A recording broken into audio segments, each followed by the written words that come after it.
The following video is not made for kids. Viewer discretion is advised. Hello to my subscribers. This is the TFangy coming to you with what will hopefully be a successful review. And today we're going to be taking a look at a Transformers figure that I was originally going to pass on, but after seeing some mixed reviews about it and realizing it's a figure of my all-time favorite Transformers character, I figured why not? I'd get it anyway. And so here is the Transformers Studio Series Devastation video game version of Optimus Prime. So yeah, this is the latest deluxe class Optimus Prime action figure that's been released with the target consumers being older adult collectors, and also fans of the Transformers Devastation video game, which I am going to start this off right now. I have never played the Transformers Devastation video game before, or I've seen a video footage of people playing the game before. I think it might have come back sometime around the early 2010 ends. I can't remember if it was sometime around 2012 or 2015, but you get the idea. Yeah, that's what this version of Optimus Prime is. It's based on his appearance in that video game. So here on the front of the box you got some artwork of Optimus Prime in his robot mode and alt mode. There he is inside the box, and I am really glad that plastic windows are back. He transforms back and forth between both modes in 21 steps, and he is part of the Studio Series line. And so, it doesn't say Gamer Edition on the subtitle.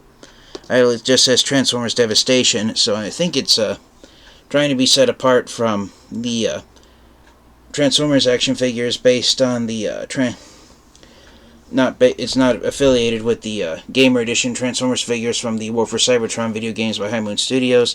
So you got Optimus Prime's name on the top of the box and the Transformers Devastation logo there, right by the flap that this box hangs on from a peg egg at retail stores. Optimus Prime is a member of the Autobots, and his name is Optimus Prime, if you have any doubts about that. Here is the back of the box. You got your product photos, you got robot mode, and Optimus Prime's weapons are his battle axe, which he does use in the video game, and the Matrix of Leadership, which is now something universally found with all Transformers characters that have the Matrix of Leadership inside their chests. There's a screenshot of him from the video game, so they really tried to copy his appearance of the video game right down to the cell shading used on the windows for the tractor cab, which becomes his robot mode chest. And so there's his alt mode, and again he transforms back and forth in 21 steps. And his bio on the one-sentence bio on the back of the box reads, "Optimus Prime stops the Decepticons from turning Earth into a new Cybertron." So yeah, that's the plot of the Transformers Devastation video game. It's basically a shooter-type video game. But unlike the War for Cybertron and Fall of Cybertron trilogy games that take place on planet Cybertron, Devastation takes place here on planet Earth, and Optimus Prime and the Autobots have to stop the Decepticons from conquering Earth by stopping them at the first place that they want to conquer the planet, which is a heavily populated human city. I don't know if it specifies in the game if it's supposed to be a actual real-life city, or if it's just a fictitious city that was created for the game. As I said, I've never played it before. The feedback I've seen from other reviewers and people who've watched other reviews of Devastation Optimus Prime so far is that it's kind of there's not much middle ground. Either Transformers and the collectors either completely love this figure or they completely hate it, and it's not considered the greatest Optimus Prime figure ever released, but it's one that I think a lot of fans and collectors didn't think we were going to get, especially now during 2025. But without further delay, to stop myself from babbling on, let's get Optimus Prime out of the box and take a close look at him in his robot mode. Alright, and so here is Transformers Studio Series Deluxe Class Devastation Optimus Prime out of his box. And yeah, I can kind of see why, as far as accuracy to the Transformers Devastation video game, it is fairly spot on, especially when you're looking at him from the front. Turn around to the side and then turn around to the back, you can kind of start to see where the accuracy to his appearance in the video game disappears, but overall it is a fairly decent deluxe class sized Optimus Prime action figure.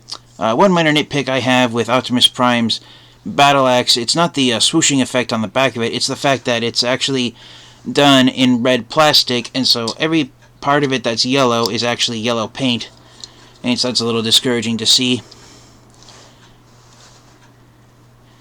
And as far as accessory pieces besides the battle axe go, his 2 smokestacks, out of the packaging, they come wrapped up in some paper foil, so be mindful that the smokestacks are included. They're just detached when you get him out of the box for the first time.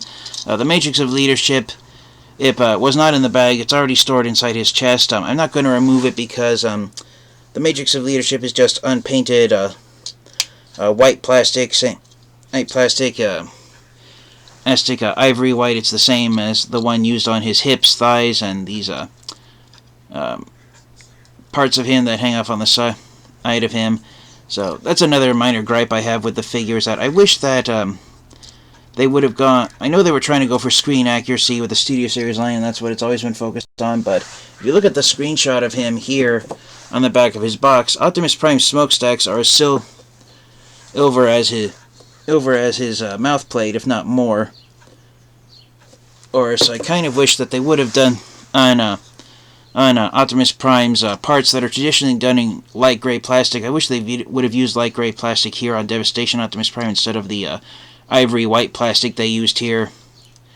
I mean, it's much cheaper than silver chrome, which technically would have been 100% accurate to the figure, and I personally wouldn't be surprised if somewhere down the line, either on Hasbro Pulse, San Diego Comic-Con, or on someplace, we get an exclusive repaint of Devastation Optimus Prime. With his white parts swapped out for either silvery gray or chrome parts. That wouldn't surprise me in the least if we get a exclusive repaint of this figure that's even more accurate to his appearance in the Devastation video game. But apart from that, there isn't much else to say about him. Like I said, similar to War for Cybertron, the Devastation video game is primarily a shooter type video game. There are some parts of the video game I've seen from videos here on YouTube where you can transform the character into vehicle mode while you continue to battle enemies. But apart from that, I myself personally don't have much else to say about Transformers Devastation, other than the what-if question that's on most Transformers fans and collectors' minds. What if we get more characters from this Transformers Devastation video game? From the mediocre enjoyment I've seen collectors saying so far about Devastation Optimus Prime, whether or not he's opened the floodgates for other characters from the Transformers Devastation video game to be given action figures in the Transformers Studio Series line, I honestly cannot say. Like I said, I keep repeating myself when I've never played Transformers Devastation, but so I don't remember if Megatron appeared in the game or not, but I kind of wish we would get Megatron to stand opposite Prime, but that's just me personally. And that's one of the reasons why I was almost going to pass on Devastation Optimus Prime, is I've said this in a couple of my reviews most recently, but lately I've gotten into this habit of wanting to have every Optimus Prime action figure in my collection have a Megatron action figure to stand opposite him as an enemy, and there's been a couple of Optimus Prime figures that came out last year in 2024 and now in 2025 with Devastation Prime, where there's no accompanying Megatron action figure to stand opposite him. But hopefully we'll get more Megatron action figures in the future, because out of all the Transformers characters, for me personally, I think Megatron is the one who's gotten the least amount of action figures when it comes to the most popular Transformers characters, Megatron and Optimus Prime being up there at the very top, along with Starscream, Grimlock, Windblade, and also, dare I say his name, Bumblebee. But anyways, for articulation, Optimus Prime's head is on a ball joint, so it can turn clockwise and counterclockwise 360 degrees. And no, there is enough clearance space that, I'm sorry for my camera blurring it out, but Optimus Prime's mouth plate does not brush up against the hinge joint here on his back, so he can successfully spin around there in 60 degrees, ease in both directions.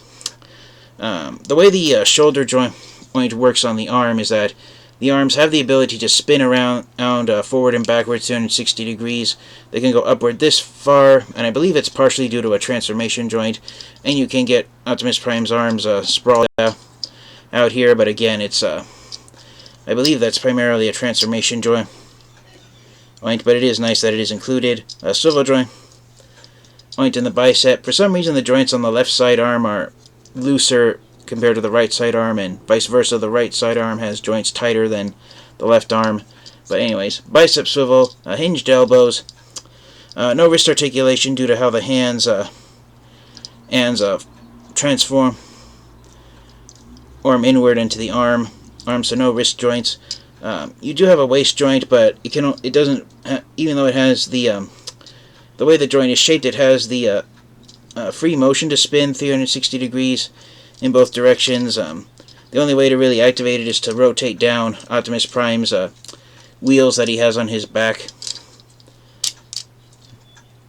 So you have to mistransform him to get him to swivel around. Legs can go forward this far. They can only go back this far again due to the wheels here on the back of him. He can do a full split, so at least he has that range of motion in his legs. No swivel joint at the top of the thigh. He does have a swivel joint right above of the lower leg at the knee, and of course a hinge joint at the knee, and ankle rockers, which do clip and unclip in order to activate. So anyone trying to do a stop motion video is going to have to play around with this clip joint, and if they desire. And of course, the only Autobot logo he has is the one here on his one shoulder, where traditionally Optimus Prime only has an Autobot logo on his left side shoulder, not both. And of course, it's a white outline Autobot symbol tampographed on the shoulder. And of course, there's the shell shade on the windows of his alt mode, and that is one thing that this figure has going forward, is that Optimus Prime does not have a fake window or grill from his alt mode. Here in his alt mode, that is the actual windshield and double windshield and grill from his alt mode, becoming the chest for his robot mode. So that's one nice thing that it has going for it. And for a size comparison with another Deluxe Class Optimus Prime figure that was released recently, here is Studio Series Devastation Optimus Prime next to Transformers Legacy United G1 Deluxe Class Optimus Prime. And so this is one thing that the Devastation Prime has going forward, is that it's much tough. It is an average sized Deluxe Class figure. The Legacy United Deluxe Class G1 Prime figure, it's one of the smallest Deluxe Class Transformers action figures that's come out. So it's a small size deluxe. So yeah, Devastation Prime's a whole head taller than Legacy United Deluxe Optimus Prime. Here they are, back to back. As you can see, even though I'm holding them up in the air, I'm holding them at almost the same level they would be if they were standing on a solid surface. So yeah, much larger deluxe than the Legacy United Prime. I kind of wish that he would have at least had his Ion Blaster as an accessory piece, but from what I read in the comments section on some reviews, Optimus Prime's Ion Blaster wasn't his main weapon of choice. It was the Battle Axe, which is why he comes with that instead of the Ion Blaster. But that's just my own minor nitpick with him. So with that said, let's hurry up and get Transformers Devastation Optimus Prime transformed into his alt mode and wrap up the review. Alright, and so here is Transformers Studio Series Deluxe Class Devastation Optimus Prime transformed into his alt mode. And while it's not the best looking alt mode for Optimus Prime, it's not the worst. I do have a handful of Optimus Prime action figures whose alt modes are worse off looking than this version here. The wheels do roll very well, although with limited clearance underneath, as you can see right here. He can only drive on a flat surface, so that's one thing to look out for. The gimmick of opening up the windshield to reveal the Matrix of Leadership inside, it still works here inside his alt mode, which is really nice. And the parts to the windows with the shell shade, if you look there on the inside, they are clipped on, so the windshields themselves are separate pieces. He says they're done in the same light gray plastic as the rest of Optimus Prime is, so if the